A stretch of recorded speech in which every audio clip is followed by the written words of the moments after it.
지금 시각 7시 20분입니다. KBS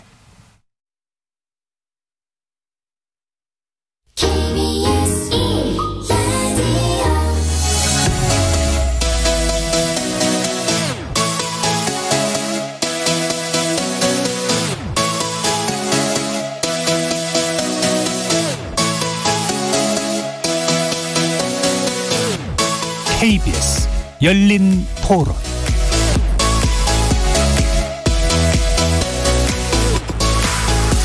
안녕하십니까. KBS 열린 토론 정준희입니다.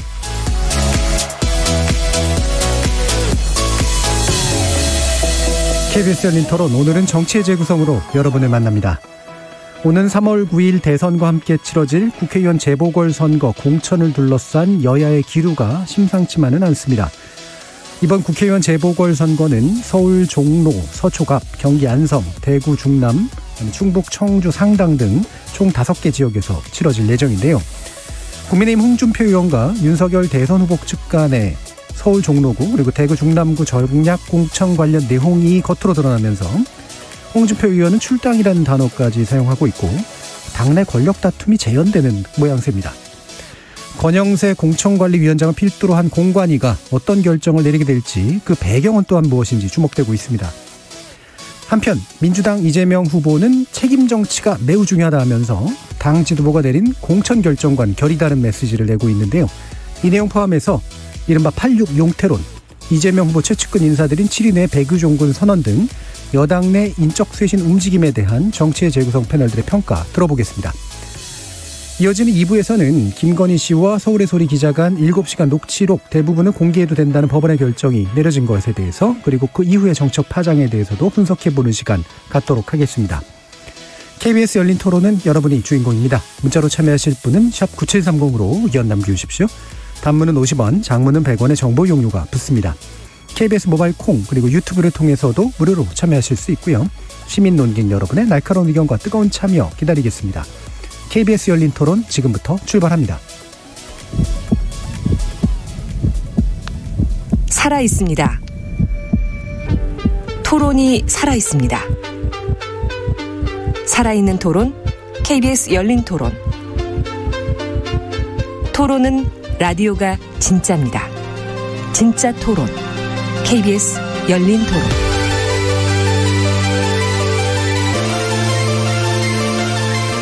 정치를 보는 색다른 시선, 정치의 재구성, 함께해 주시는 네 분의 논객 소개하겠습니다. 더불어민주당 선대위 대변인이시죠. 현근택 변호사 자리하셨습니다. 네, 안녕하세요. 현근택입니다.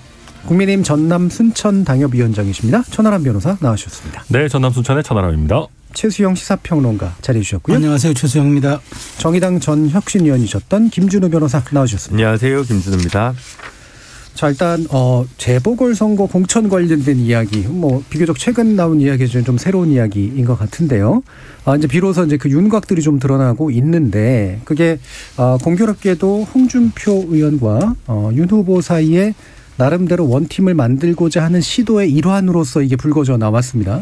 사실 일환으로 불거져 나왔다고 표현하기 좀 그렇고 뭔가 이렇게 서로 화합하는 모양새가 만들어지고 주문사항도 좀 있고 그랬는데, 내부 이면에 이런 뭔가 협의를 한 것처럼 또 얘기가 되면서 그 얘기는 또 누구로부터 흘러나온 것이냐, 또 이런 것도 좀 불거졌고요. 일단 약간 복잡해 보이니까 당에서는 기본적으로 어떤 상황인지를 좀 천하람 변호사께서 말씀 주시죠. 네, 우선 저희 국민의힘은 뭔가 좀 드라마가 너무 많은 것 같아요. 네. 이렇게 조용히 넘어갔으면 좋겠는데, 뭐만 해도 이렇게 등장인물들이 캐릭터가 강한 분들이 많으셔가지고 드라마를 많이 찍고 있는데, 우선은 윤석열 후보와 홍준표 의원이 만났죠. 그래서 이제 상임 고문직을 홍준표 의원에게 제안했다라고 알려져 있는데, 네. 사실은 상임 고문 이상의 거의 총괄에 가까운 역할을 이제 부탁드리려고 만났다. 그래서 화기애애하게 한 2시간 가까이 대화를 나눴고, 마지막에 윤석열 후보가 혹시 추가로 좀 주실 의견이 없으시냐라고 물어봤는데, 거기서 홍준표 의원께서 종로의 최재형, 그 다음에 대구 중남구의 이제 이진훈 전 대구 수성구청장 어떻게 했느냐라고 제안을 했다라고 알려져 있습니다. 예. 그런데 그 이후에 이제 홍준표 의원께서 비공개 회담의 내용 중에 요구 조건 2가지를 자기 이제 청년의 꿈이라는 그랬죠. 커뮤니티에 올렸죠. 그러면서 당내에서 아니 이거 비공개 회담인데 뭐 처가 비리 엄단 그다음에 이제 국정 운영 능력 확보 이런 식의 내용이 올라오면서 이게 무슨 갑자기 이렇게 왜 공개를 올리시냐라고 수군수군했고 그 와중에 불을 지핀 것이 그 두 분의 공천을 제안했다라고 하는 게 이제 당내에서 큰 좀 파장이 있었죠. 근데 여기에 대해서 뭐 홍준표 의원이 조금 좀 뭐랄까요? 경솔? 네, 약간 경솔했다라는 의견들도 있는 반면에 아니 뭐 제안 정도는 할 수 있는 건 아니냐. 이걸 또 너무 홍준표 의원을 타박하는 거 아니냐라는 또 반대 의견도 있는데 현재 저희 당의 지배적인 견해는 아무리 그래도 합류하시기 전에 민감한 상황에서 공천에 대한 의견을 내시는 거는 조금 섣불렀다라는 생각이 많은 것 같고 왜 그러냐면은 지금 대구 중남구도 마찬가지고 뭐 종로는 조금 다릅니다만은 대구 중남구의 당내에서 출마를 저울질하시고 출마 선언하신 분이 한 10명 이상 됩니다. 그러다 보니까 이게 판도라의 상자처럼 한두 사람씩 당내에 유력한 분들이 자기 의견을 얹기 시작하면 이게 엄청난 내분의 시작이 될 수 있다. 그래서 이 부분은 차라리 지금 지지율도 그렇게 우리가 나쁜 흐름이 아니니까 그냥 안정적으로 경선으로 그냥 잡음 없이 가야 되지 않겠느냐라는 의견이 당내에서는 좀 더 지배적으로 보입니다. 뭐 이게 이제 잘잘못을 가리는 거는 또 제가 볼 땐 약간 부차적인 문제가 될 것 같고 이 본질이 뭐냐라고 하는 쪽에 좀 더 가까울 것 같은데 이를테면 일반적으로 그냥 저는 뭐 정치를 하는 사람은 아닙니다만 공개적으로 협의를 하는 모양새는 기본적으로 국민에게 보여주는 어떤 것이고 비공개로 뭔가 논의가 되는 건 이걸 뭐 투명성을 요구한다기보다는 뭐 이건 정치에서 흔히 있을 수 있는 일이니까 보통 밑에선 또 오가는 것들이 이제 별개로 존재하기 마련인데 둘 다 이제 약간 암수를 쓴 듯한 그런 느낌이 좀 든단 말이에요. 어떻게 보세요, 평론가님? 네, 저는 사실 말씀하신 대로 사실 이 문제는 본질이 아니었거든요. 본질은 뭐냐면 이제 홍준표 의원이 선대에 참여해서 실제로 원팀을 만들어주냐 그게 관심이었잖아요. 그게 본질이었고 그리고 그러니까 이제 2가지 얘기를 한 거죠. 국정 운영을 담보할 만한 조치를 해라. 그다음에 처가비리 엄단해라. 이 2가지는 굉장히 대중과 유권자가 공감할 만한 주제거든요. 그러니까 이거는 정말 명분 있고 그렇게 되면 내가 들어가겠다. 그러면 홍준표 의원이 운신할 공간에 폭도 주어지고 명분도 주어지고 그다음에 활동할 수 있는 영역도 주어지는 아주 이게 그야말로 스무드한 건데 뭐 지금 천하람 변호사 말대로 마지막에 지나가는 말로 던진 게 이게 오히려 주어가 돼버렸단 말이죠. 자, 이것을 어떻게 해석하냐. 저는 정치 현장에서 이제 많이 저 기자로도 지켜봤고 또 활동도 해봤고 뭐 제가 뭐 배지는 달지 않았지만 지켜본 바로서 이 느낌의 일감은 그렇습니다. 결국은 홍준표 의원이 들어오는 걸 불편해하는구나 했습니다. 그러니까 사실은 이 문제는 그냥 발표 안 하고 밑에서 조율하고 그냥 조정하면 될 문제였어요. 그다음에 어차피 공천관리위원회가 출범합니다. 이 문제를 누군가가 자의적으로 혹은 주도적으로 누가 자신의 의지에 따라서 독단적으로 결정할 수 없는 문제. 주문한다고 되는 문제가 아니죠. 그렇죠. 그렇다면 충분히 시간을 갖고 물밑에 조율했으면 되는데 이 문제를 딱 불거지면서 홍준표 의원의 다리를 딱 잡아버리고 거기에다가 구태정치, 밀실정치라는 프레이밍이 딱 가해졌어요. 그럼 이제 앞으로 홍준표 의원이 밖에서 어떤 말을 해도 구태정치인이 하는 말이 되고 이른바 메신저가 오염이 된 거죠. 그러면 이제 어떤 메시지를 발신해도 국민의힘은 뭐 저런 분 뭐 우리가 들어와도 큰 도움이 안 돼요. 이래갖고 이제 방어막을 칠 수 있게 돼버렸단 말이죠. 저는 이것은 대단히 큰 패착이라고 봅니다. 어찌됐건 지금 여론조사상 조금 앞선다고 해도 어쨌든 이게 팽팽한 구도로 진행될 거라면 홍준표 의원이 갖고 있는 영향력 혹은 정치에 대한 경륜, 식견 이런 거 굉장히 국힘이 아쉬울 텐데 그리고 홍준표 의원이 들어오면 또 유승민 의원의 운신의 폭도 조금 좀 넓어질 수 있는 그런 여지가 생겼는데 그것도 차단이 돼버렸단 말이죠.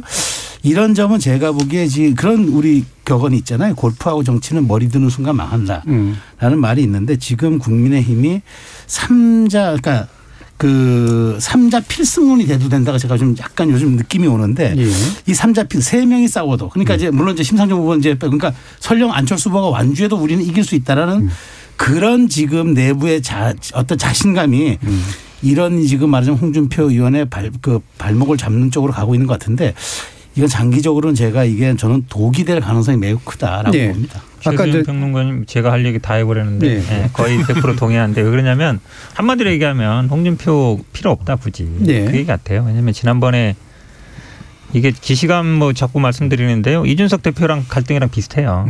그때도 굉장히 지지율이 좋았거든요. 막 40% 막 초과하고 이럴 때였는데 굳이 뭐 이준석 대표가 없어도 이긴다 이런 분위기였는데 지금도 저는 비슷하고 보거든요. 왜냐하면 사실은 그걸 어떻게 정리해가는지가 중요한데 사무총장이 전 당대표고 대선 후보까지 했던 분인데 바로 다음 날 그냥 정면에서 들이받더라고요. 예. 당원 자격까지 운운한 정도면 되게 큰 거거든요. 그러니까 나가라는 얘기는 비슷한 권영세 의원이 이제 홍준표 의원을 그렇죠. 들이받았다 이거죠. 왜냐하면 뭐 정치 경력으로 보나 지난번에 대선 후보로 나갔던 분이잖아요. 그 다음에 더 재밌는 과정은 윤석열 후보가 그 다음날 바로 최재형 원장 만나가지고 쉽게 얘기하면 이제 홍준표 필요 없고 우리 직접 얘기하면 되는데 당신이 왜 하냐. 정치에서는 그게 사실 어찌 보면 예의라는 거거든요. 그러니까 어쨌든 서로 섭의는 안 했다고 하지만 그래도 홍준표 의원 입장에서는 본인 도와줬다면 챙겨준 거잖아요. 그럼 최재형 원장도 생각이 있으면 비공개로 하든지 해야 되는데 그렇게 만약에 해라고 했는데 저쪽에서 노 했는데 직접 만나버리면 홍준표 대표는 완전히 바보 되는 거예요. 직거래로 바뀌어버리니까요. 그렇죠. 완전히 바보 되니까 그러니까 없어도 된다는 얘기잖아요. 그러니까 그럼 홍준표 의원 입장에서는 완전히 본인은 어쨌든 좀 원팀 이렇게 하면서 가려고 얘기했던 건데 바로 다음 날 사무총장이 완전히 들이받고 그다음에 후보는 직접 자기가 추천했던 사람 만나가지고 당신 없어도 그냥 우리끼리 얘기하면 돼라고 얘기해버리면 아무것도 할 일이 없잖아요. 그러니까 홍준표 지지가 결국 2030 지지고 이준석 대표도 사실은 그 2030 지지를 받고 있고 최근 여론조사를 보면 2030들이 어쨌든 윤석열 후보를 지지하고 있다. 굳이 홍준표 의원은 안 와도 우리가 2030 지지를 가져올 수 있다. 그러니까 당신은 그냥 조용히 있어라. 이제 아니면 나가든지 말든지 신경 안 쓴다. 뭐 이 정도 메시지인 것 같아요. 그러니까 천하람 변호사님 아까 이제 어쩔 수 없이 당내 입장을 골고루 균형 있게 얘기를 해주셨지만 당 바깥에서 보시기에는 홍준표 의원의 어떤 내세운 명분을 가지고 뭔가 좀 더 전반적으로 좀 팀을 키우는 그런 방향으로 가지 못한 채 과감하게 내쳐버리는 그런 상태로 갔고 거기에 배후에는 지지율에 대한 자신감 같은 것들이 존재하고 있다라고 지금 얘기를 해주셨어요. 그러니까 개국 공신이 많이 필요 없는 거죠. 개국 공신을 줄일수록 농공행상에 유리하니까. 근데 그게 순수하게 권영세 사무총장의 이 작품이냐 저는 그럴 거라고 생각하진 않고요.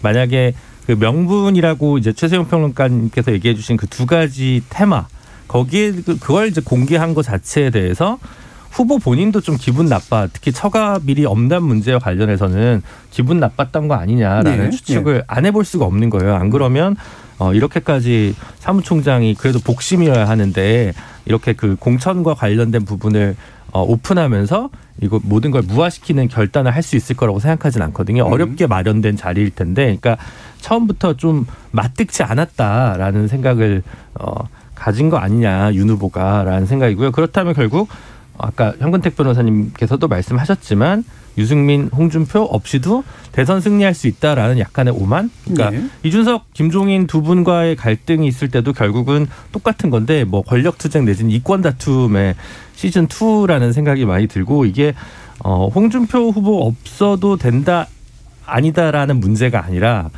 윤 후보의 권력관이나 가치관이나 정치관이 무엇인가에 대한 질문을 사실은 좀 던져볼 수 있게 한다는 측면에서 꼭 좋은 게 아닌 것 같습니다. 제가 그래도 조금 말씀드리자면은 저는 윤 후보가 처가비리 엄단에 대해서 그렇게 크게 불쾌했을 거라고 생각하지는 않습니다. 실제 그 자리를 전하는 사람들 입장에서도 오히려 그런 국정 운영 능력이라든지 처가비리 엄단에 대해서 얘기했을 때 분위기가 그렇게 나쁘지 않았다. 실제 윤 후보 입장에서도 이미 여러 차례 뭐 원칙적인 얘기는 한 적이 있거든요. 뭐 공정하게 뭐 가족이라고 해서 예외 없이 뭐 하겠다라는 정도의 수준이고 뭐 그런 걸 한 번 더 반복하는 게 이제 어려울 거는 아닌데 다만 제가 당내에서 보면 홍준표 의원에 대해서 불만이 굉장히 많이 쌓여 있었습니다. 그러니까 경선 패배 이후에 윤석열 후보에 대해서 비판을 사실은 굉장히 많이 했고 최근에도 그 최순실 시즌 2 같은 그런 취지의 말씀을 약간 먼저 오히려 하시기도 했었어요. 그 김건희 씨 녹취록 관련하고 그래서 당내에서 이게 홍준표 의원께서 이거 우리 도와주는 거냐 아니면은 뭐 진짜로 후보 교체를 기다리고 계시는 거냐라는 그런 좀 불만들이 굉장히 많았습니다. 그러다 보니까 저는 여기서 약간 그 합류의 조건처럼 공천까지 얘기를 하시니까 좀 당내 여론이 급격히 안 좋아졌고 그런 상황에서 저는 권영세 의원이 뭐 후보와 아주 구체적인 상의 없이 얘기했을 수도 있을 거라고 봐요. 그런 정도로 홍준표 의원에 대한 당내 그 분위기가 굉장히 악화되어 있었던 상황이어서 네네. 이게 뭐 윤석열 후보께서 뭐 글쎄요 이걸 막 아주 디테일하게 홍준표 의원이 필요 없다라는 판단을 내렸는지는 네. 저는 뭐 그렇지는 않을 수도 있다. 그런데 당내 부글부글 끓은 것 치고는 몇 주 전에 이준석 대표에 대한 당내 여론 당직자부터 의원들까지 굉장히 안 좋았거든요. 근데 네. 마지막에 결국 필요하니까 이준석 없이는 대선을 돌파할 수 없겠다라고 후보가 판단했던 거 아니겠습니까? 그러면 지금 이거 같은 경우는 홍준표 의원 없이 대선을 돌파할 수 있겠다는 판단을 후보가 최종적으로 한 거라고밖에 저는 해석할 수 있습니다. 지금 5276님께서 순천 개인택시 42년차 정초룡입니다. 순천 국민의힘 천하람 위원장님 응원합니다 한대요. 아이고, 이름을 감사합니다. 살짝 천하람으로 적어주셨어요. 천하람이라는 점을 계속해서 주지해 주시면 될 것 같습니다. 감사합니다. 한 표 얻었습니다. 자, 근데 방금 이제 그래서 뭐 두 분의 의견은 뭐 나름대로 다 합리적이신 것 같은데 아주 그냥 냉정하게 보면 지금까지 명확하게 윤석열 후보 측은 지지율이 올라서 충분히 단독 행동이 가능하면 굉장히 이제 강한 모습을 보였고요. 좀 떨어지면 밉더라도 이제 어쨌든 남기고 끌어안고 이런 식으로 해가지고 뭔가 이렇게 화합하는 듯한 모습을 보였잖아요. 이 몇 번 이렇게 반복이 되다 보니까 혹시라도 만약에 지지율이 이후에 떨어져서 정말 도움을 필요로 할 때 예전과 같은 그런 어떤 모습들을 연출해낼 수 있을까? 이런 이제 약간 의구심 같은 게 드는데 어떻게 보세요, 최성근 의원님? 저는 이제 그 홍준표 의원의 일가를 하는 것 중에 하나가 면후 흑심이라는 중국의 말을 인용했잖아요. 그러니까 중국에 사실은 이제 강한 지도자들이 일컬을 때 우리가 이제 면후 흑심, 그러니까 얼굴은 두껍고 속은 시커멓다. 주원장을 아마 빗대가지고 면후 흑심이 아마 나온 것 같은데, 근데 이런 얘기죠. 그러니까 네가 필요할 때는 두껍게 와서 이렇게 하고 아주 속옷이 내칠 때는 이제 검다. 그러니까 사실 굉장히 불쾌했던 것 같아요. 그렇죠. 그 말을 꺼냈던 건 아주 작정하고 꺼냈던 것 같은데 저는 이제 이거죠. 40 며칠밖에 안 남았는데 앞으로 또 지지율이 또 한두 번 출렁거릴 수 있단 말이죠. 네. 그럴 때 진짜 원팀을 또 해야 된다고 홍준표 의원의 손을 내밀 수 있겠느냐. 저는 이제 이렇게 되면 여지가 굉장히 좁아졌어요. 그러니까 홍준표 의원도 합류할 가능성이, 그러니까 사실은 청문홍답을 통해서 출당이라는 단어까지 거론한 거 보면은 사실은 이제 내 당을 나가지는 않겠지만 내가 합류할 생각은 없다라는 선을 명쾌하게 걷는데 이제 이런 거죠. 그러니까 홍준표 의원이 사실 저렇게 그러니까 그렇게 이제 앞으로 손을 내밀 것도 사실은 지금 이준석 대표가 2030을 많이 끌어안았기 때문에 이대남들을 끌어안았기 때문에 홍준표 의원의 가치를 저는 거기에만 국한에서 본 것이 아니냐라는 의구심을 떨칠 수가 없어요. 그렇지만 홍준표 의원은 사실 그런 거예요. 호부 당내에서 저도 그분에 대한 어떤 굉장히 호불호에서도 불호가 존재한다는 걸 제가 많이 알아요. 그럼에도 불구하고 그 2위라는 상징성, 그다음에 전직 당의, 그러니까 전 당의 바로 직전 대선 후보라는 거, 이런 점들은 그 단순하게 그런 어떤 효용 가치로만 볼 수 없는 부분들이기 때문에 윤석열 후보가 정치력이 부족하다 혹은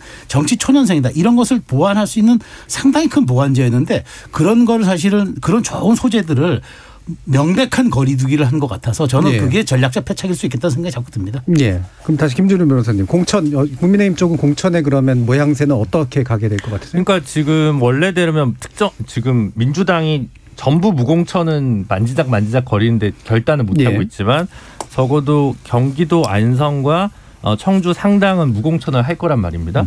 그리고 서초구와 대구 중남구는 뭐 공천하면 당선이기 때문에 5군데 중에 이미 4승이 결정되어 있는 국민의힘 입장에서는. 네, 국민의힘 입장에서는 그런 상황에서는 오히려 지금 현재 자기 후보 혹은 정당에서 부족한 부분, 혁신의 아이콘들을 전략적으로 영입해서 사실 대선의 승기를 굳혀야 되거든요. 그게 꼭 이준석 대표처럼 뭐 청년이다, 꼭 그럴 필요는 없어요. 근데 뭔가 부족한 부분을 이제 한 분 한 분 데리고 와야 되는데 지금 뭐 정우택 전 의원, 김학용 전 의원, 김재원 최고위원, 정미경 최고위원 이런 분들이 지금 유력하게 막 꼽히고 있는데 이러면 사실은 아무 감흥이 없고 그러면 결국은 그 의원들도 전부 다 사실 당에서 중진들이었고 그 중진들을 필요로 하는 당의 뉴커머인 윤석열 후보 입장에서는 그분들을 굳이 거스릴 이유가 지금 현재로서는 없죠.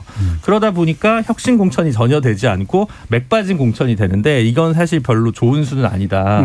민주당은 아직은 무공천이란 카드를 적시에 쓰진 못했지만 그 카드가 남아있는 반면에 그게 만약에 민주당에서 먼저 그렇게 갔거나 윤석열 후보가 지금 지지율이 조금 약세라고 한다면 당연히 전략적 컨셉 공천으로 갔는데 지금 오픈 프라이머리 개방형 경선으로 하겠다는 건 기존 정치인들에게 훨씬 유리한 지형을 그대로 승인하겠다는 의미이기 때문에 말이 좋아서 투명성이지 혁신성과는 거리가 멀어질 수밖에 없는 토대를 생각했을 때 현재 약간 뭐 좋지 않은 시그널이다. 보수가 혁신을 하겠다는 바람이 지지층에 있다는 게 이준석 대표의 당선 혹은 김종인 위원장의 정강정책 변화로 있지만 실제 체질 개선이 되지 않았다고 사람들이 평가하는 상황에서 보수의 혁신은 그냥 대선 승리 앞에서 그냥 또 물거품이 되는 것은 아닌가. 그러면 보수가 우일신하고 혁신을 더 하기 위한 견인차가 될 새로운 인력들을 좀 보강하는 부분에서는 이렇게 무관심해도 되는가.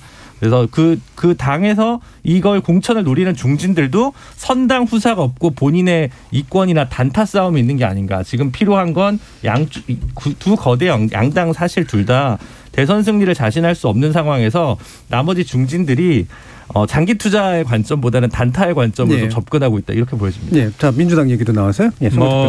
정치라는 거는 내가 사는 게 우선이에요. 대부분 자기 자리 차지해야 되는데 사실은 민주당 입장에서는 지금 말씀처럼 뭐 청주라든지 경기 안산 같은 경우에는 뭐 규칙 사유가 있으니까 당연히 이제 안 내는 게 맞고 서초 대구도 사실은 저희 규칙 사유는 아니지만 뭐 출마한다고 해서 당선 가능성이 높지 않고요. 제일 문제가 이제 종로 부분인데 명백하게 뭐 규칙 사유는 아니거든요. 규칙 사유라는 게 뭐 부정부패라든지 아니면 뭐 성비위 이런 건데 그건 아니어서 좀 고민은 있는데 당초에는 이제 무공천 쪽으로 가는 분위기였거든요. 근데 약간 사실은 근데 지금 또 국민의힘만큼 또 나설 주자들이 또 마땅치는 않아요. 박영선, 추미애, 뭐 임정수 얘기 나오지만 약간 올드 분위기고 이래서 이건 아마 제가 보기에 최종적으로 결정은 좀 늦어질 가능성이 있다. 후보 등록이 한 중순 정도거든요. 어쨌든 설 지나서야 논의가 될 것 같은데 저는 사실은 이 선거 당대표의 가장 큰 권한은 공천이거든요. 다들 뭐 당대표 경선에 나가고 최고위원 나가는 게 지금 보시면 알겠지만 저 서초랑 대구에 최고위원들이 가 있는 것도 다 이유가 있는 거예요. 최고위원 한 이유 자체가 이거 이제 하려고 한 거거든요. 어찌 보면. 그래 보면 과연 당대표와 대선 후보가 어느 정도 여기에서 쉽게 얘기하면 뭐 지분은 아니지만 본인 사람들을 할 수 있느냐. 왜냐하면 종로는 당연히 전략 공천이니까 치열하겠죠. 피튀기겠죠. 근데 어쨌든 뭐 경선에 나섰던 후보들 원희룡이라든지 최재형 원장 이런 분들이 좀 유리할 걸로 보는데 나머지 지역 같은 경우도 그러거든요. 이게 100% 여론조사라 그러지만 또 누구를 또 붙일 거냐도 굉장히 중요합니다. 5명 나온다고 다 붙이는 게 아니거든요. 어떻게 구도를 2명, 3명에 따라 가지고 그냥 형식적으로 그냥 이름 있는 사람이 될 수도 있고 아니면 전혀 새로운 사람이 1대1로 붙여서 젊은 사람이 될 수도 있고 이러거든요. 그래서 이 결국은 공천 싸움이 윤석열 후보와 이준석 대표 간에 굉장히 치열한 싸움이 될 수밖에 없는 게 이준석 대표도 본인 계획 확실할 수 있는 의원은 없어요.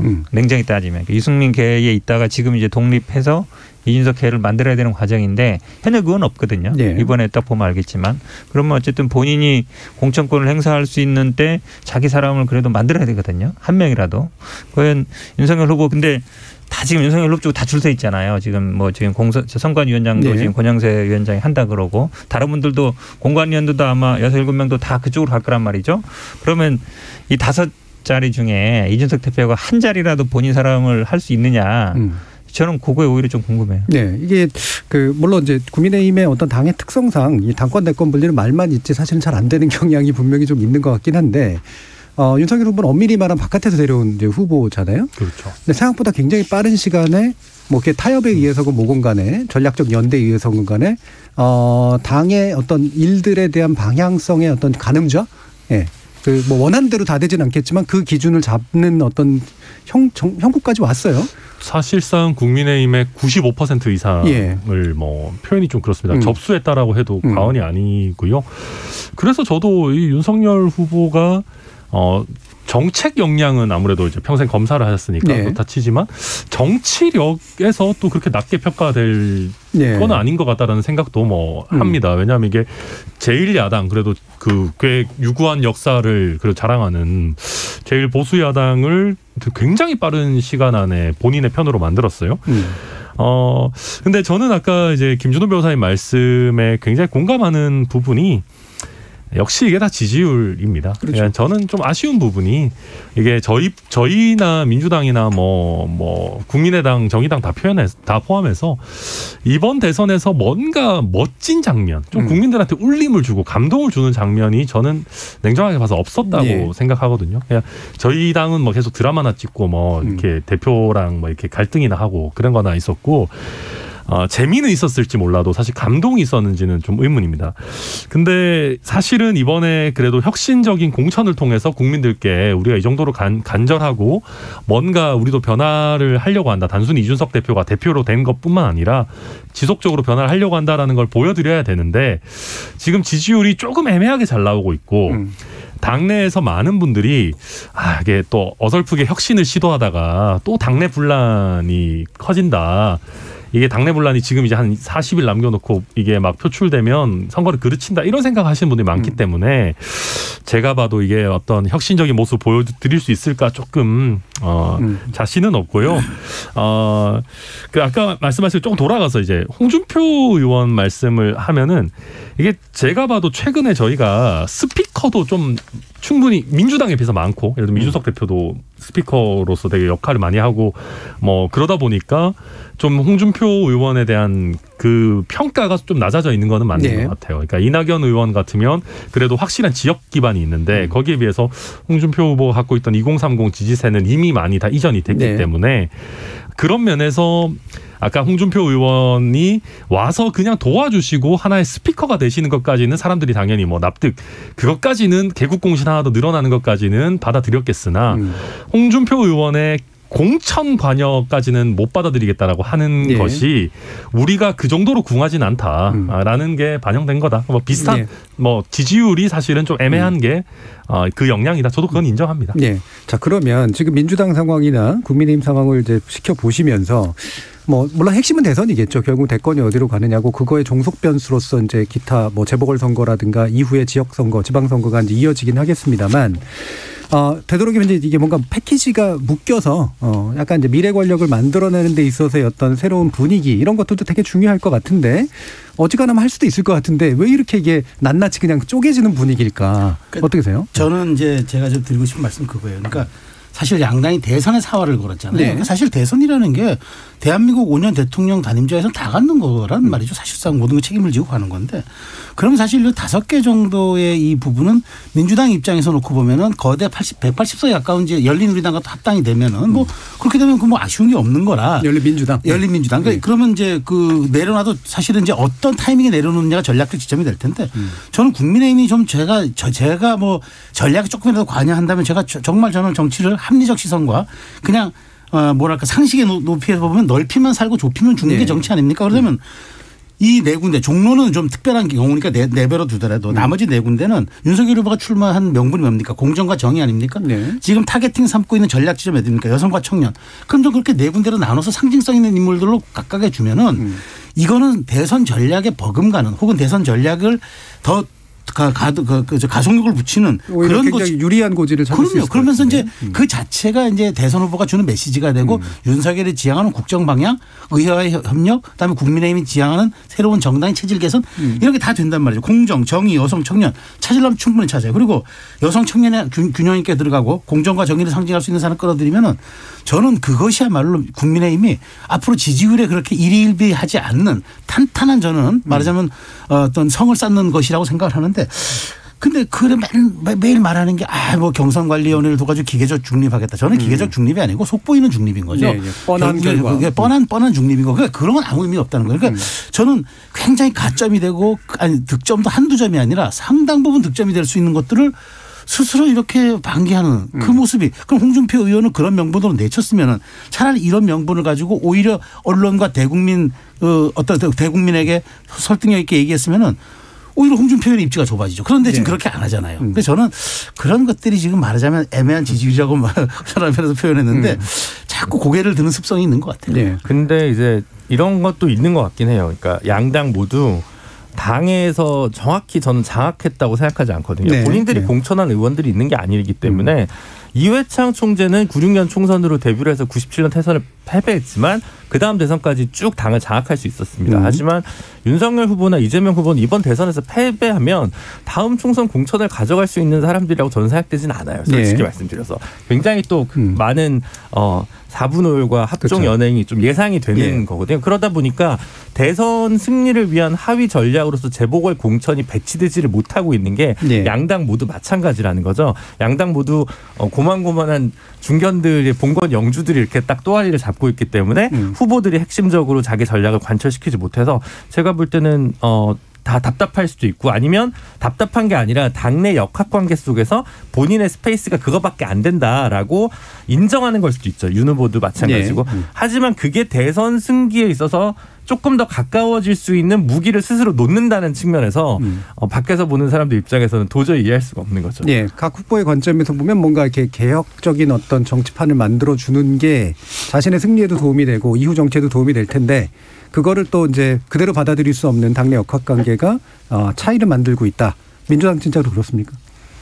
아니 뭐 그런 부분보다요. 오히려 지금은 대선 사실은요. 저도 뭐 가끔 문자도 받고 지금 뭐 지방선거 나가는 분들 뭐 출판 개념하면 뭐 이렇게 영상도 보내달라 하는데 그거 자체를 굉장히 지금 이제 그거 하면 안 되는 분위기예요. 대선에 올인해도 될까 말까인데 자기 정치한다는 얘기를 많이 듣기 때문에 지금 보궐선거에 생각 있는 사람들도 말을 못 꺼내고 있는 상황이죠. 저는 아마 그거는 뭐 여야 비슷할 것 같은데 왜 그러냐면 그러면 이제 본인 선거하겠다 그러면 문자도 지금 할 수 있는 게 문자 보내는 거 하고 그다음에 뭐 출판 기념회 하는 거 하고 그다음에 뭐 명함은 지금은 아니겠지만 이제 그거밖에 없어서 그거조차도 약간 생각이 있는데 저희 당 뭐 아시겠지만 지금 현재 그렇게 분위기가 좋은 상황이 아니기 때문에 더 어렵죠.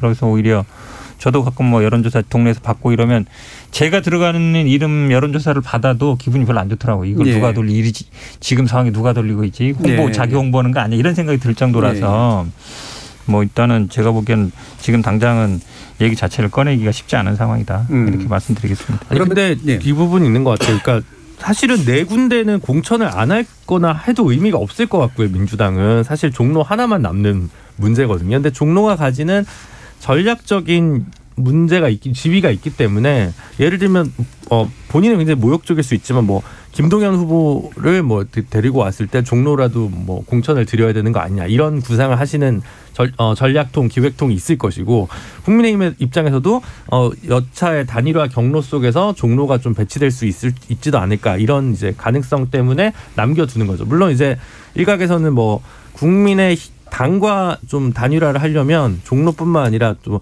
한두 석을 더 내줘야 될 수도 있다라는 생각까지도 할 수 있을 텐데 지금 그 단일화가 좀 무산되는 분위기로 가다 보니까 일단 종로만 남겨놓고 나머지는 공천 프로세스를 진행하는 걸로 가는 것 같기도 합니다. 그래서 동일한 선택이라 하더라도 민주당과 국민의힘이 가지고 있는 실질적으로 놔야 될 그 이권은 그 경중에 다른데 그런 면에서 봤을 때 이해는 가지만 특별히 다른 당과의 단일화를 현재 민주당이 염두에 두고 있지 않다면 종로패를 빨리 버리는 게 오히려 왜냐하면 뭐 그 전에 먼저 국민의힘이 전략 공천 컨셉으로 가져갔으면 그 뒤에 무공천이다라고 해봐야 아무런 힘이나 메시지나 감흥이 없을 거라고 생각하거든요. 그래서 저는 약간 이미 실기했지만 지금이라도 빨리 던지는 게 그리고 뭐 이따 얘기하겠지만 그 뭐 임명직을 뭐 86들이 안 하겠다, 7대가 안 하겠다 이런 각종 기득권이나 정치개혁 관련된 의제를 같이 던지면서 이걸 세트로 해가지고 패키지로 내는 게 민주당이 굉장히 필요할 텐데 왜 이 결단을 선본에서 저도 알 정도면 이거 그 많은 멤버들 선본에서 이걸 생각하는 사람이 최소 뭐 수십 명은 될 텐데 이걸 왜 못하는지 잘 모르겠습니다. 예, 마침 이제 말씀이 나와서요. 지금 이재명 후보 측에 가장 이제 가까운 그룹이죠. 원래 처음부터도 지지 선언을 했고 같이 또 이제 많이 활동해 온 그런 7분이 백의종군을 선언한 이제 그런 상태잖아요. 이게 이제 뭐 큰 파장까지 일으키지는 않고 있는 것 같긴 한데 그래도 한 가지 흐름이긴 한데 어떻게 평가하세요? 저는 딱 기시감이 들었죠. 많은 분들이 느꼈을 거예요. 그 이제 DJP 하나 받은 1997년 대선 때 이른바 동교동 핵심 가신들이라고 그랬죠. 근데 지금이야 뭐 측근이란 말 있지만 그때는 가신이란 말들이 유행했는데 그 가신 그룹들이 이제 와서 우리가 절대 대통령이 그러니까 김대중 대통령이 돼도 우리는 임명직 받지 않겠다.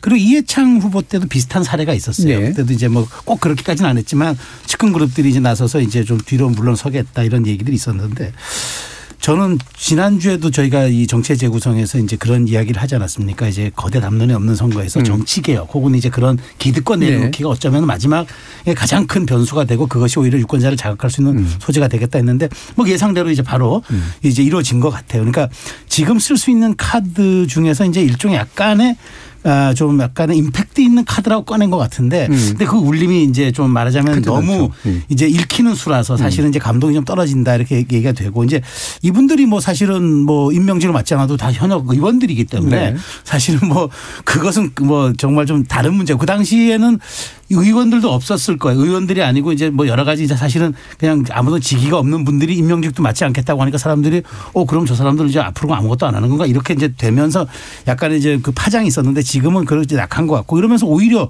이 얘기가 나오니까 그럼 8.6은 어떻게 할 거야? 뭐 이게 지금 약간 나가는 분위기인데 저는 그래서 김준우 변호사 좋은 말씀 해 주셨어요. 기득권은 상상하는 이상으로 내려놔야지 그게 내려놓는 것이 우리가 생각하고 있는데 내려놨는데 그게 기대에 못 미치면 오히려 그것이 효과는커녕 오히려 그 역효과만 좀 내는 경우가 있어서 저는 물론 이제 극약 처방식으로 꺼내긴 했는데 좀 더 큰 폭으로 이 인적쇄신 혹은 8.6 문제를 사실 8.6이 뭐 용퇴한다고 사실 대한민국 정치가 발전하고 그런 건 아닙니다. 다만 여러 가지 386이라는 기득권화되어 있는 프레이밍은 민주당이 내려놓는 그런 선제적으로 내려놓는 모습들이야말로 정치개혁의 그래도 첫 발걸음인데 그런 것들이 조금 소재들이 조금 약간 뭐랄까요 좀 무게 있게 사용되지 못한 것 같아서 조금 아쉬운 생각은 사실 듭니다. 그러니까 이게 잠깐만 정리 좀 해보고요. 그러니까 이게 8.6 용태론이라고 구체적으로 뭐 특정 세대를 없애버리거나 아니면 이제 바로 옆에 있는 분들이라서 임명직을 안 맡겠다가 저는 반드시 올바른 건 아니라고 생각하거든요. 그렇습니다. 근데 문제는 말씀처럼 이제 이재명 후보가 당내에서도 원래는 소수파였기 때문에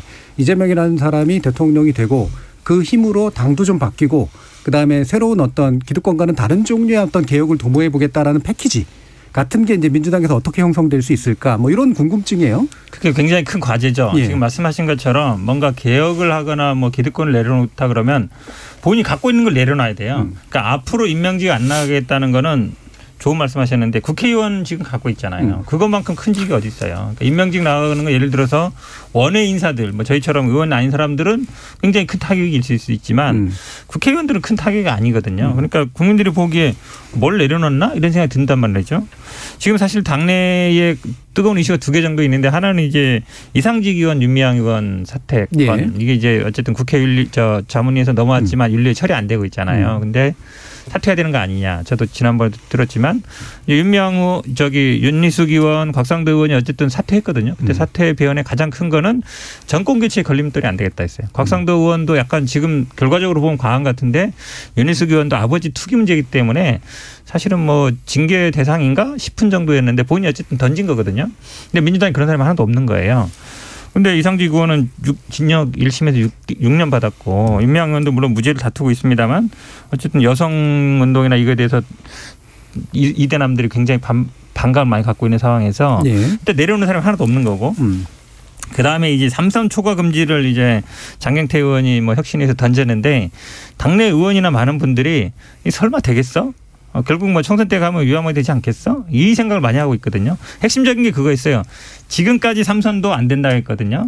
근데 많은 분들이 여의도에 있는 많은 분들이 그때 가면 앞으로 3선 하겠지. 앞에 건 안 쳐주겠지. 이렇게 생각하고 있단 말이죠. 그러니까 사실은 상징적인 의미가 있는 예를 들어서 뭐 당대표라든지 아니면 뭐 이런 원내대표든 아니면 좀 다선이에 있는 분들이 누군가는 나는 동일 지역구에 출마하지 않겠다. 다른 지역 나가겠다. 당에서 정해진 데 나가겠다. 이렇게 선언을 해야 돼요. 그래야 사람들이 실제로 이게 효력을 갖겠구나 이 생각을 갖는 거거든요. 그래서 저는 지금 말씀처럼 이분들이 어쨌든 뭐 임명직 안 나가겠다는 건 중요하지만 이거 갖고는 제가 보기에 국민들이 별 효과가 없다. 저는 아마 이 3선 초과 금지도 결국은 386 용태론을 염두에 둔 거지만 지금까지는 본인이 직접 김정민 의원도 얘기했지만 본인이 또 재선이고 본인도 386 맞거든요. 그러니까 본인이 안 나간다는 말 하지 않았어요. 그러면 이제 나는 빼고 당신들 해라는 얘기를 들리니까 국민들이 보기에는 내가 가진 걸 내려놓은 사람이 지금 한 명도 없는 거예요. 민주당에는. 제가 보기에는 그건 뭐 개혁에 대한 아직은 좀 부족하다라고 생각할 수밖에 없어요. 그러니까 아무리 당내에서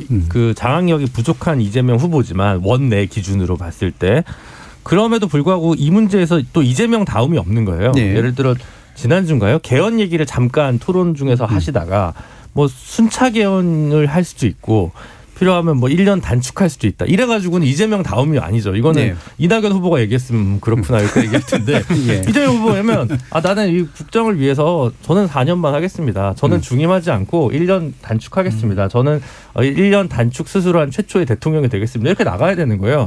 저는 386을 장관에 놓지 않겠습니다. 그냥 본인이 차라리 선언을 해야죠. 위성정당 방지법 검토해야 된다고 해가지고 민주당에서 모 의원이 입법 발의 준비하다 발의도 안 됐거든요.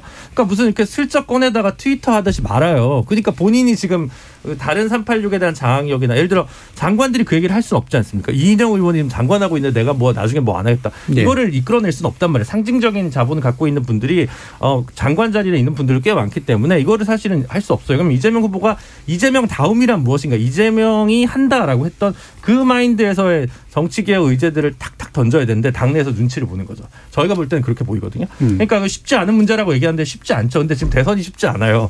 그러면 뭐가 쉽겠어요. 이걸 던지고 지더라도 어떻게 지느냐가 되게 중요한 건데 제가 볼 때는 그 부분에서 후보가 빨리 결단하지 않으면 분위기가 별로 좋지는 않은 것 같습니다. 이게 결국 어려운 문제가요. 그러니까 다 아시겠지만 이재명 후보가 뭐 국회의원이 한 것도 아니고 그러니까 당내에 쉽게 얘기하면 이재명 계라고 확실하게 할 수 있는 사람도 있는 것도 아니란 말이죠. 근데 혼자 던졌다가 당연히 우리 당에는 아시겠지만 86이라는 분들이 뭐 반 이상이거든요. 그러면 3선 이상인 분들만 지금 40몇 명 됩니다. 굉장히 많죠. 다 오래됐고 되기 때문에.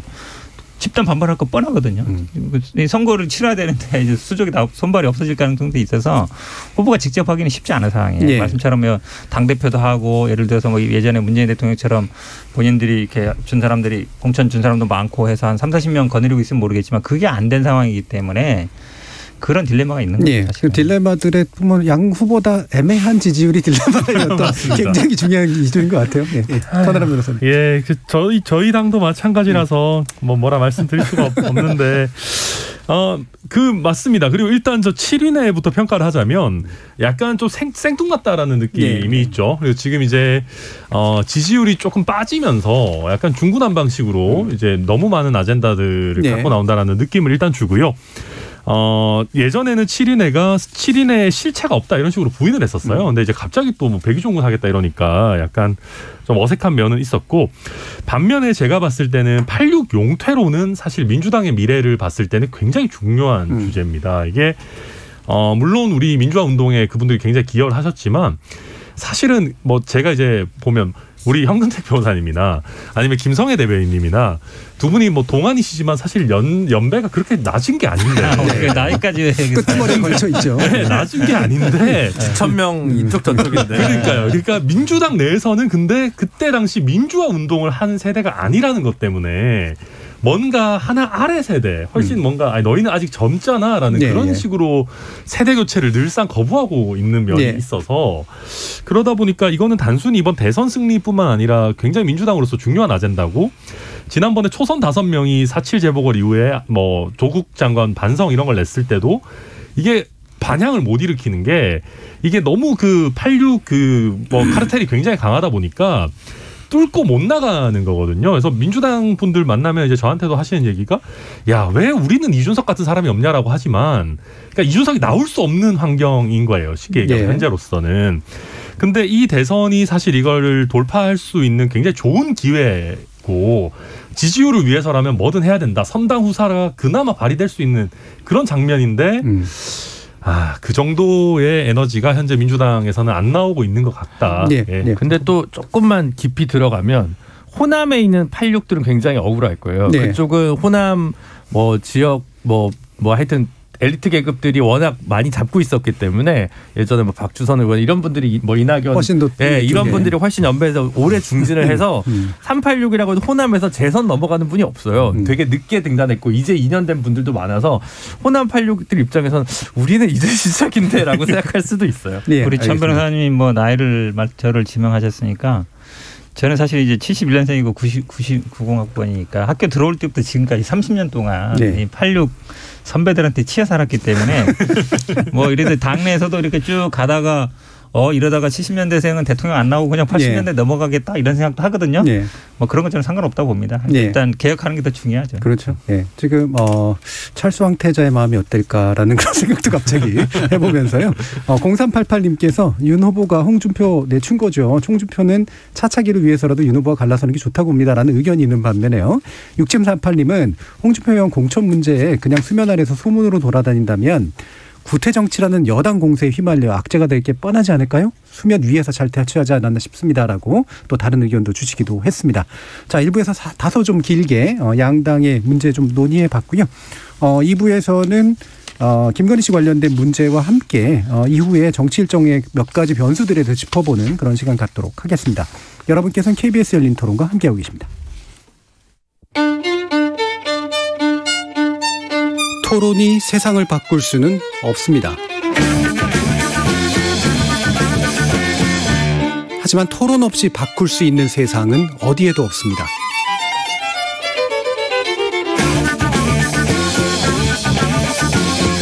세상의 선한 변화를 갈망하는 당신. 정답이 아니라 질문의 힘을 믿는 당신. 우리 KBS 열린 토론에서 만납시다.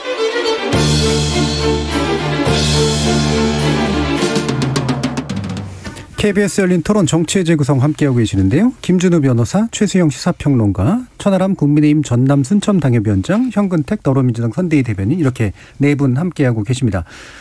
사실 뭐 이제 그 김건희 씨 녹취록 관련된 문제를 뭐 하나하나 자세하게 얘기할 필요는 없을 것 같고요. 그냥 제 2부의 핵심 질문은 이겁니다. 윤석열 후보 측이 이러저런 악재를 안고 있고 특별히 잘하고 있는 것 같지 않음에도 불구하고 지지율이 회복 기미를 보이는 것. 그다음에 이재명 후보는 나름대로 열심히 하고 있는데도 불구하고 도저히 오르지 않고 있는 것. 이거를 어떻게 보고 계시는지, 악재 내지 호재에 관련된 어떤 변수들에 대해서 어떤 판단들을 하시는지 뭐 말씀을 들어보고 싶어요. 일단 최소영 평론가님 말씀 드릴게요. 윤석열 후보가 사실 지지율 상승을 이루지 못한다면 그게 이상한 거죠. 사실은 이게 지금 뭐 모든 분들이 얘기하고 있지만 일단 구도 싸움에서 선거가 구도 인물 이슈인데 일단 구도가 벌써 3, 4개월째 55%에 육박하는 정권 교체가 있잖아요. 그럼 이런 구도 싸움에서 앞서지 못한다는 그게 기현상인 거죠 사실은. 그런데 부침과 출렁거림이 있었지만 이제 겨우 D-45를 기점으로 좀 50대부터 이제 조금 안정감을 찾아가고 일단 이준석 대표와의 내용을 어쨌든 끌어안음으로써 이제 그렇게 한 건데 근데 그럼에도 불구하고 아직도 40대를 유의미하게 돌파했다는 그런 건 안 나와요. 그럼 아직도 갈 길이 멀다는 거고 이 지지율은 좀 뭐랄까 불안정성을 유지하고 있는 우세일 수밖에 없는 그런 상황이라 윤석열 후보는 이것을 계속 리스크 관리를 하면서 이 지지율을 유지시키고 또 이준석 대표가 표현한 대로 안철수 후보가 완주해도 이길 수 있는 구도를 만들려면 윤석열 후보가 뭘 꺼내놔야 되는데 저는 사실은 여기서 조금 이제 좀 의아한 것은 윤석열 후보가 사실 꺼낼 건 다 꺼내놨어요. 그래서 이제는 조직의 힘을 좀 믿는 힘 쪽으로 가야 할 것 같은데 근데 그것이 이제 그 윤석열 후보가 조직을 얼마만큼 유려하게 자기가 활동의 이제 영역으로 삼을 것인지 그게 과제로 남은 것 같고요. 이재명 후보는 그렇습니다. 저는 그 정권 높은 그 정권 심판 구도 속에서도 이만큼 사실 유지한 것도 굉장한 저는 선방이라고 생각합니다. 사실 35% 이하로 떨어지지 어쨌든 않았다는 거는 그것을 방증하는 건데 이제 그러다 보니까 뭐 상대가 실점을 해도 득점이 안 되고 뭐 어떤 이슈를 쏟아내도 유권자는 반응을 안 하고 서울에서는 오히려 지지율이 떨어지고 그러다 보니까 이제 이재명 후보가 다음 아까도 얘기를 했지만 이재명 후보가 그냥 중구난방이에요. 그냥 막 이제 자기만의 색깔이 없이 그야말로 표가 될 수 있다라면 정말 뭐 다 꺼내들 수 있는 그런 상황에 오다 보니까 사람들이 어찌 보면 정치가 너무 좀 말하자면 수준이 떨어지는 것 아닌가. 그 대선이 그래도 대권 후보의 품격에 대해서 문제를 제기하는 것 같은데 그러다 보면 자꾸 악순환이 되는 것 같아요. 그런데 지금 이재명 후보는 이때 어떤 저희가 자꾸 얘기하는 게 결국은 이제 정치 개혁과 그런 어떤 강한 어젠다. 그러니까 지난주에는 또 개헌까지 꺼내들었잖아요. 근데 이제 이런 오히려 잦은 주사가 오히려 예방력을 약화시키듯이 저는 이제 조금 잦은 행보보다 지금도 일정이 너무 많아요. 네. 하루에도 몇 개씩 송하는데 그런 것보다는 정말 굵고 임팩트 있는 장타가 필요한 시점입니다. 지금 너무 자꾸 단타를 쳐봐야 득점으로 연결이 안 되니까 그렇다면 차라리 홈런 한 방 센 거 노리면 가는 전략으로 가는 게 저는 이재명 후보에 맞다고 생각합니다. 네. 그러니까 지금 윤석열 후보 측은 구도덕을 톡톡히 보고 있는데 개인이 잘해서 된 거라기보다는 근데 그래서 여전히 그 지지율은 불안한 요소들이 분명히 있다. 언제든 빠질 수 있다. 이재명 후보는 선방하고 있는 거다. 다만 돌파하기는 굉장히 어려운 상태이기 때문에 따라서 임팩트 있는 이재명다움을 보여주는 것이 결국 관건이다. 자 이런 해석을 해주셨는데요. 일단 김준우 변호사님 말씀도 한번 들어보죠. 그러니까 뭐 김건희 씨 리스크는 여전히 리스크로 남아 있습니다만 대선판의 결정적인 그 무엇 그러니까 썸띵 스페셜이 되길 수는 없을 것 같습니다. 그러니까 이걸 계속 이것만 주타방으로 민주당에서 물고 늘어지는 게 사실 지금 민주당 지지율의 어떤 정체의 한 원인인 것 같거든요.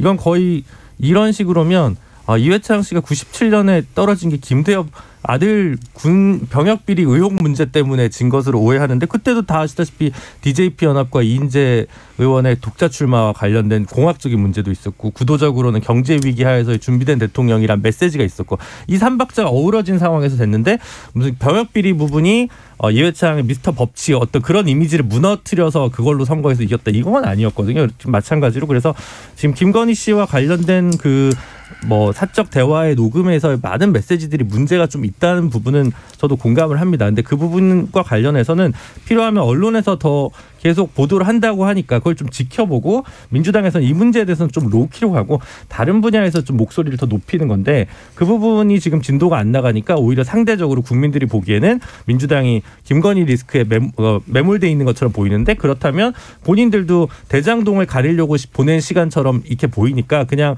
민주당이나 국민의힘이나 이렇게 보이고 그러면 지금 투표장에 가지 않겠다고 생각하는 중도층을 돌려잡을 그 어떤 전략이나 메시지가 전혀 없다고 보여지는 거거든요. 그 부분을 좀 깊이 생각할 필요가 있을 것 같습니다. 네, 그럼 민주당 얘기 먼저 좀 들어보죠. 네. 다 어려운 말씀하셨는데요. 사실은 뭐 맞습니다. 기본적으로 정권 교체 비율이 높기 때문에 뭐 윤석열 후보는 뭐 특별하게 뭘 하는 건 제가 보기에는 없어요. 지금은 이제 과거보다 실수가 줄었다라는 거 이제 원고도 잘 있고 도리도리도 안 하고 그다음에 과거보다는 어쨌든 말 실수, 그러니까 인터뷰하고 보는 거 보면 알아요. 인터뷰할 때도 보니까 정제해서 하더라고요. 실수 안 하려고 노력하고.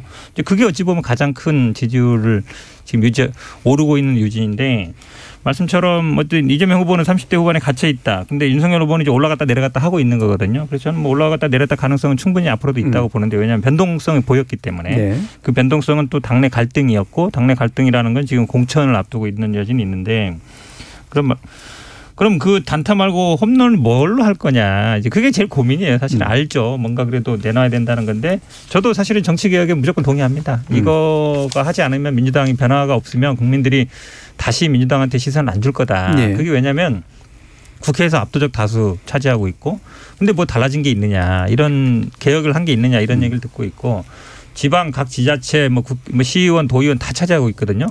별로 달라진 게 없다. 대통령도 하고 있는데 살기가 어려워졌다. 이게 사실 어찌 보면 밑바닥 정도로 쫙 깔려 있는 거예요. 집값도 많이 올랐고 전세비도 많이 올랐고 살기 힘들다.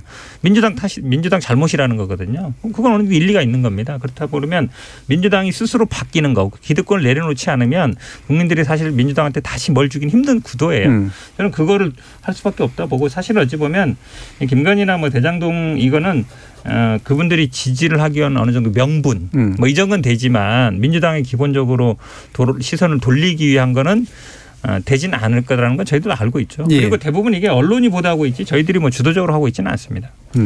자, 서다람 변호사님. 네, 아유 이거 뭐 저도 답답할 때가 있지만 현 변호사님 말씀 들어보면은 현 변호사님 정답을 다 알고 계시는데 이게 구현이 안 되니까 얼마나 답답하실까 하는 생각도 들고 뭐 저희도 마찬가지입니다. 저희도 마찬가지고 세 분이 말씀해 주신 게 저희가 잘한 게 없다라는 게 다 공통된 의견이시기 때문에 이게 참 뭐 그런데요. 이게 대선이 이 정도로 맥없이 진행되는 거에 대해서 저희도 좀 안타깝게 생각되는 측면이 있고요. 그래도 조금 정치 공학적으로 그래도 한번 얘기를 해보면 저는 일단 첫 번째로 언론 노출에 있어서 저희가 압도적으로 많습니다. 제가 이제 쭉 예를 신문들, 각 신문들의 정치면 탑이나 포털이나 이런 것들 보면 아무래도 저희가 뭐 이준석 대표도 스피커가 되고 김종인 위원장님도 뭐 또 한두 마디씩 툭툭 지나가듯이 하시고 또 김건희 씨 이슈도 뭐 조금 부정적인 것 뭐 중도 뭐 애매한 거 섞여 있지만 일단 저희 뉴스고 그러니까 최근에 보면 이재명 후보의 뉴스 비중이 굉장히 별로 그러니까 상대적으로 저희에 비해 적다라는 게 한 가지가 있고요. 또 한 가지는 이 지지율 변경의 변곡점은 저는 사실은 여성가족부 폐지와 그에 따른 20대 남성의 지지 성향의 급반전에 있다고 보는데 이게 이 친구들이 제가 그때도 몇 번 얘기했지만 이번 선거가 비대면이고 커뮤니티나 이런 인터넷 여론의 중요성이 굉장히 높아졌는데 지금 이 20대 남성분들이 이재명 후보에게 부정적인 그런 뭐 밈이나 짤 같은 거는 정말 열심히 만드는데 윤석열 후보에 대해서는 인터넷 공간에서 굉장히 열심히 쉴드를 치는 그런 부분들이 있습니다. 근데 그게 저는 뭐 여론에 나름대로 꽤 의미 있는 영향을 미친다고 보고요. 마지막으로 네거티브인데 다 김종인 변호사의 말씀 저도 동의하고 저희 입장에서 지금 나쁘지 않다고 보는 게 김건희 씨의 녹취록과 이재명 후보의 그 녹설 추가로 뭐 이렇게 등장한 뭐 녹취록 이런 것들이 최근에 여론조사를 보면 거의 등가교환 비슷하게 부정적이다라고 하는 여론이 거의 비슷합니다. 이재명 후보께 조금 더 높은 정도로 여론이 나오는데 근데 여기서 한 가지 간과하면 안 되는 거는 김건희 씨는 어디까지나 후보 본인은 아니라는 거예요.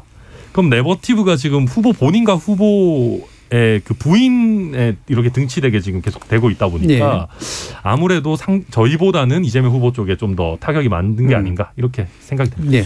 김철민 변호사님. 그냥 서로 네거티브 요소를 그 1, 2위 후보가 가지고 있어서 다른 후보들이 얘기하면 뼈가 아프니까 양자 토론을 선호하는 게 아닌가. 그럼 서로 얘기 안 할 거 아니에요. 대장동 얘기해? 그럼 김건희 부속 얘기한다? 이렇게 얘기하면 이제 아비 교환이 되는 거죠. 그래서 서로 이제 얘기하지 않지 않을까. 그래서 두 후보가 고담 준론을 얘기하기 위해서 양자 토론을 일부러 기획하는 걸 수도 있겠다라는 굉장히 합리적인 의구심이 들고요. 저도 비슷하게 의외의 정책 토론 될 수도 있겠다는 생각이 듭니다. 그래서 3자 4자가 들어가면 거기가 이제 뭐 궁금한 일들이 많이 벌어질 텐데 지난 시간에 이제 말씀드린 게 이제 세대 포이론의 한계도 이미 끝났고 제가 볼 때는 그래서 계층 외의 형평성보다 그러니까 세대 외의 형평성보다 세대 내 형평성 문제, 계층 계급의 문제와 관련된 부분은 어떻게 풀 거냐라는 부분 그리고 수도권과 지역의 균형 발전, 갈등, 분할 이 모순은 어떻게 풀 거냐. 수도권 공급 폭탄을 양 후보가 다 얘기하면 지역은 어쩌라는 얘기냐. 계속 가지는 그 소외감을 어떻게 해결할 거냐는 거죠. 그러니까 가을에도 얘기했었는데 부동산 정책 제일 먼저 되는데 다 250만 원씩 공급할 거다. 이렇게 얘기하면 끝. 그럼 아무 논쟁이 없어요. 그럼 코로나19 열심히 예산을 풀겠다. 논쟁 끝. 얘기할 게 없어요. 그래서 일자리 열심히 만들겠다. 혁신성장 끝. 아무 할 얘기가 없어지는 거죠. 그러니까 모든 후보의 공약이 비슷비슷하니까 그런 부분에서 되게 중요하지만 변별점이 전혀 없는 상황에서 뭔가 예를 들어 누군가 민주당이 아까 정치개혁을 해서 자기 기득권을 무너뜨리든 아니면 연공급이나 연금개혁을 해가지고 특정한 계층에 갖고 있는 기득권을 내려놓든 그에 대해서 피를 흘릴 수밖에 없어야 우리 사회 폭력과 불평등의 문제를 해결할 수 있다는 걸 얘기를 해줘야 그게 제가 볼 때는 이재명 후보 같은 경우 얘기해야 될 부분인 것 같고 사실은 윤석열 후보 같은 경우는 제가 볼 때 조금 위험한 게 선제 타격론 이런 거 얘기하는 외교 국방이 보수가 진짜 원하는 강한 안보라고 저는 생각하진 않거든요. 그래서 그 부분에 있어서 오히려 우파가 가져야 될 강점에 대해서 어떻게 얘기를 할 거냐. 뭐 아주 조금 유머를 겉들이면 그 저출생 문제가 심각한데 당대표는 결혼을 안 했고 대선 후보는 아이가 없어요. 여기 국민의힘에서 저출생을 얘기하면 얼마나 진솔하게 받아들여질까라는 의구심이 드는데 어쨌든 그 얘기들 제대로 좀 한다든가 뭔가 좀 정말 힘들고 그 속에서 고민하는 얘기를 해야지 얼마를 쓰겠다 몇십조를 쓰겠다는 공약만으로는 절대 감흥이 오지 않을 거다라는 생각입니다. 당대표 얘기나 후보자 얘기는 말 그대로 철저히 농담이셨다고 그럼요. 개인. 그리고 아마 이제 뭔가 감동을 주는 그런 그림에 관련된 이야기를 해주신 것 같아요. 최세영 평론가. 저는 사실 이번에 민주당이 저는 대처를 좀 잘못했다고 봐요. 그러니까 김건희 씨 녹취록 사건이 나왔을 때 저는 그 문제의 공격 포인트를 밑으로 잡았어야 되는데 본인들이 뭔가 구린 게 있으니까 그걸 못 잡은 거죠. 그러니까 자기들의 기억이 다시 소환될까. 안희정 그다음에 오거돈 박원순 이런 사건 소환될까 못했는데. 난 밑으로 잡아.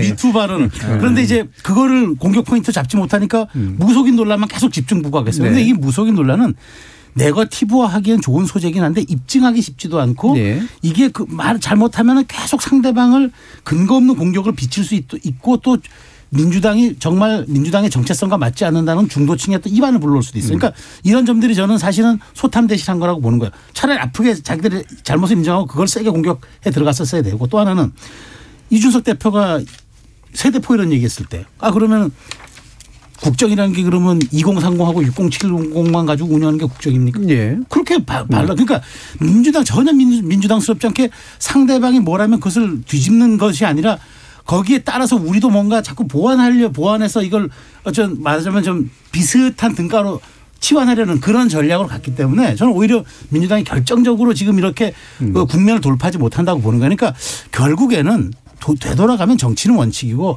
정치는 자기의 정체성을 보여주는 것으로 유권자의 선택을 얻어야 되는데 네. 그런 약간 주춤주춤하는 것들이 자꾸 전 민주당의 발목을 잡고 있다고 보는 겁니다. 그러니까 그 뭐 이를테면 이제 구글 언급량이나 뭐 이런 게 사실은 실제 투표하고는 별로 상관이 없다는 건 많이 드러났지만 아까 이제 천하람 변호사 말씀 주신 것처럼 결국 뉴스메이킹이 국민의힘 위주로 이루어지고 있는데 좋은 의미로는 나쁘로는 민주당 걸 쫓아가면서 이제 그 물 안에서 이제 뭔가를 하는 방식이 그렇죠. 되고 있기 때문에 생기는 문제를 좀 지적해 주신 것 같고요. 예, 말씀 주시죠. 저도 뭐 구글 트렌드뿐만 아니라 네이버 트렌드 뭐 카카오 트렌드도 보는데 최근에 사실 언급량 제일 많은 거는 김건희 씨예요. 네. 대선 후보 세 분보다 더 많아요. 그러니까 뉴스 메이커가 뉴스를 만드는 게 되게 중요하죠. 중요한데 사실은 이 선거가 참 딜레마인 게요. 그러니까 뭔가 비판을 하거나 자극적인 단어를 쓰거나 이러면 저도 뭐 알잖아요. 저도 뭐 어쨌든 이슈를 만드는기도 하고 욕도 먹고 그러지만 어떻게 하면 되는지는 알아요. 근데 그게 이제 저한테는 부담이거든요. 되게 부담이 돼서 사실은 저도 글을 올렸다가 지우는 게 훨씬 많거든요. 왜냐하면 이게 너무 자극적인 것 같고. 근데 그렇게 이슈를 또 만들어야만이 또 언론이 받아주고 그걸 또 이슈화 되는 거라서 과연 어디까지 해야 되냐 그 지점을 찾기가 참 어려워요. 그게 어찌 보면 정치 경험의 차이고 이런데 그렇겠죠. 그러니까 저도 어찌 보면 이제 원외 인사고 그러다 보니까 나도 정치를 얼마나 할 수 있을까 이런 생각도 들어서 그런 게 항상 이제 딜레마인 상황인 거죠. 그러니까 우리 당에도 항상 저도 우리 당의 대변인이나 이런 의원들에도 좀 나서라 지금 말처럼 이준석 한 사람을 대항할 사람이 없는 거거든요. 우리 당에. 그러니까 스피커로나 아니면 역할로서. 그러니까 똑같은 말을 쓰더라도 이준석 대표가 쓴 거는 기사에 받아주고 많은 받아주는데 제가 쓴다고 받아주겠습니까? 그럼 좀 조금 더 세게 써야 되잖아요. 많이 받아주던데 그래도. 아니 그래도 좀 이제 좀 그러니까 저는 이제 강도가 좀 더 세야 되기 때문에 예를 들어서 좀 뭐 재선 초선이든 좀 어느 정도 그런 그렇죠. 분들이 좀 나서주니까. 당대뿐만 아니라 현역 의원도 아니잖아요. 그러니까 그 밑에 한 10단계 밑에 있는 사람이라서 그런 게 좀 어떻게 풀어야 되나 이런 생각을 많이 하죠. 좀 누가 좀 나서줬으면 좋겠는데 그런 사람이 또 별로 없는 것 같고 그런 고민이 있습니다. 자, 그러면 오늘 그 얘기 안에서 나오진 않았습니다만 다시 안철수 대표에 대한 언급들이 줄어들고 있어요. 네, 그렇죠. 지지율은 많이 빠지진 않았지만 10% 정도대는 유지하고 있는 것 같은데 아무래도 이제 정치라는 게 금방 들어왔다 금방 빠지는 그런 경향이 좀 있어서 이후 정치에 있어서는 중요한 변수가 아닌 거로 다시 좀 보고 있는 건가? 어떻게 생각하세요? 저는 그렇게 보지는 않고, 그러니까 양당의 이제 그러니까 양당이라는 건 이건 국민의힘과 국민의당인데요. 양당의 전략적 이해가 지금 사실은 어쩌면 침묵 구도로 가고 있다. 약간 소강 구도로 가고 있다는 건데 이준석 대표는 이제 뭐 이제 무시 전략으로 이제 가는 거보다 제가 보기에 국민의힘 내부에 삼자 필승론이 지금 상당히 있는 것 같아요. 네. 그래서 그러니까 안철수 대표가 뭐 끝까지 완주해도 우리 이기지 않겠나. 뭐 최대 먹으면 15%인데 뭐 괜찮지 않겠나 이렇게 생각하고 있는 것 같고. 안철수 후보는 지금은 나의 시간에 굳이 내가 뭐 단일화 단짜를 꺼내서 할 건 없는데 근데 그렇지만 저는 이미 단일화 기싸움은 시작됐다고 봅니다. 물 밑에서. 왜냐하면 안일화하고 간일화가 그 방증이거든요. 굳이 그렇지 않으면 그 단어를 쓸 필요가 없죠. 그러니까 이미 시작은 됐고 기싸움은 들어갔는데 결국에는 이제 지금은 사실 또 TV 토론 양강 TV 토론에 지금 여론이 많이 지금 집중하는 바람에 좀 약간 빠져 있는 느낌인데 저는 그렇지 않다고 보는 게 TV 토론이 31일 날 성사될지 모르겠습니다. 된다고 보고 그 이후에 설 연휴가 끝난 다음 주 수요일 직후에 여론조사가 저는 단일화의 불씨를 거의 화산 수준으로 끌어올리느냐 아니면 모닥불 수준으로 내려앉히느냐 그 분기점이 될 거라고 생각합니다. 새로운 워딩 하나 만들어 보면요. 민일화도 가능하다. 민주당과의 단일화. 민일화. 왜냐하면 지금 이제 윤석열 후보는 저희가 봐더라도 안일화? 아니 왜냐하면 윤석열 후보는 거의 지금 들어보면 그쪽 분들 얘기 들어보면 그냥 해도 된다. 왜냐하면 지난번 보궐선거 승리 공식이 있기 때문에 안철수 후보를 어쨌든 지지율을 좀 눌러서 독자적으로 갈 수 있다. 아니면 단일화를 해도 누를 수 있다. 이 생각을 갖고 있잖아요. 그러니까 안철수 후보 입장에서는 거기 가면 당연히 본인은 그냥 지난번처럼 똑같이 당할 수 있다는 생각을 안 할 수가 없잖아요. 저는 그리고 지금 이재명이나 우리 민주당 입장에서는 이거 독자적으로 어려운가 이런 생각도 할 수 있기 때문에 저는 단일화 가능성이 양쪽으로 열려 있는 게 아닌가 이렇게 보고 있습니다. 네, 다시 송 대표의 담론이고 송 대표를 다시 기억에 떠올리게 하는 발언이었습니다. 김준우 변호사님. 아까 앞서 이렇게 약간 유머스럽게 한데 어쨌든 좀 사과를 먼저 드려야 될 것 같아요. 저출생 관련해가지고 제1야당 당 대표나 후보님의 이런 가족 문제에 대해서 제가 뭔가 조롱하려고 하거나 이런 의도는 전혀 아니었고요. 하여튼 죄송하고 혹시 불쾌하게 여기신 청취자분들이 있으면 정말 진심으로 사과의 말씀을 드립니다.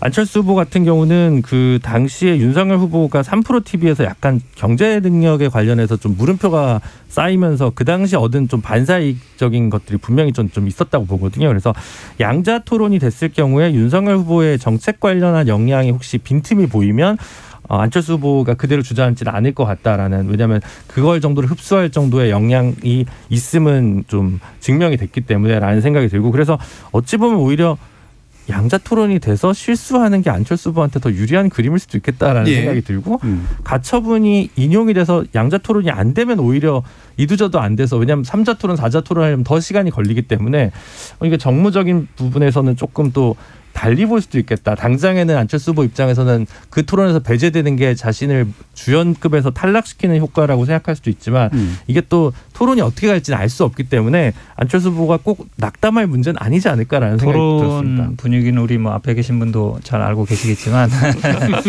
지금 사실은 토론은 설 전에 안 열릴 가능성이 되게 높아지고 있어요. 그렇죠. 왜냐하면 지금 원래 설 연휴 전에 하기로 했는데 설 직전에 한다 그러다가 지금 이제 가처분 결과를 기다려봐야 되는 입장이고, 가처분이 받아들일 수도 있고 안 받을 수 있지만 저희가 봐도 받아들일 가능성이 있다 보면 결국은 사자 토론으로 갈 가능성이 있어서 제가 보기에 이번은 설 전에는 토론이 쉽지 않은 상황으로 굴러가고 있지 않은가.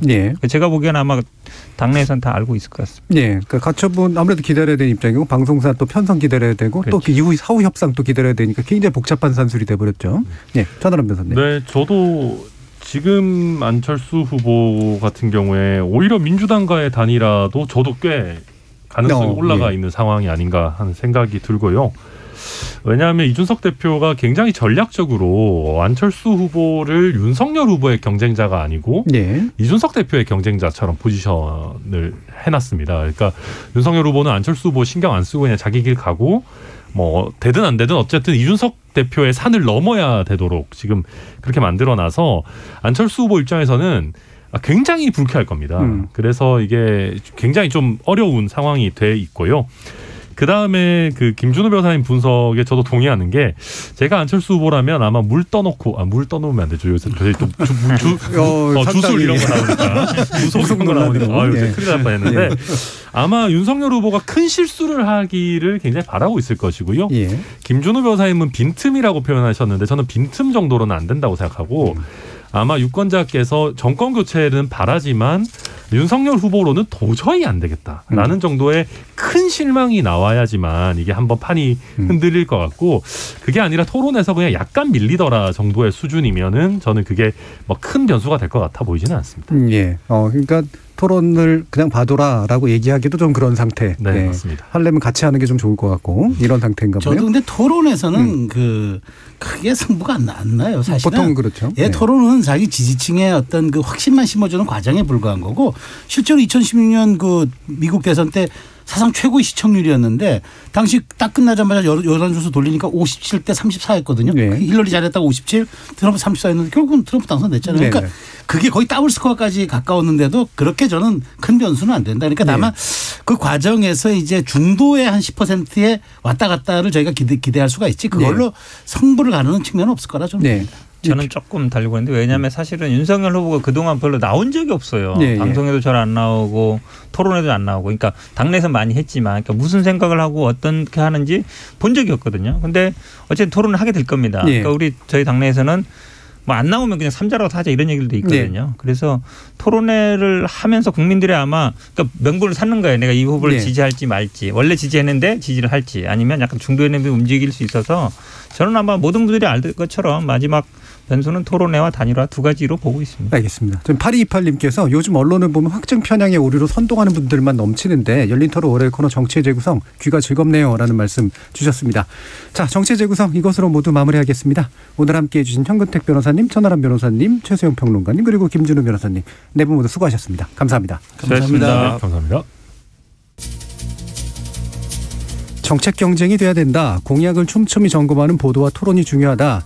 누구나 하는 이야기죠. 하지만 현실의 정치는 그와 너무 큰 차이를 보인다는 건 너무 현실과 동떨어진 주문을 하고 있거나 현실 정치가 잘못돼 있음에도 그 잘못이 평가받지 못한다는 의미겠죠. 그래서 질문을 바꿔봅니다. 여러분은 각 후보가 집권할 경우 어떤 방향으로 국정이 운영될지 예상이 되시는지요? 이에 따라서 주문도 한번 바꿔봅니다. 적어도 예상 가능한 그림을 그려달라고 유권자들이 자신이 각자 그려보는 그림과 후보의 그림을 비교하게 해달라고 말이죠. 지금까지 KBS 열린 토론 정준이었습니다.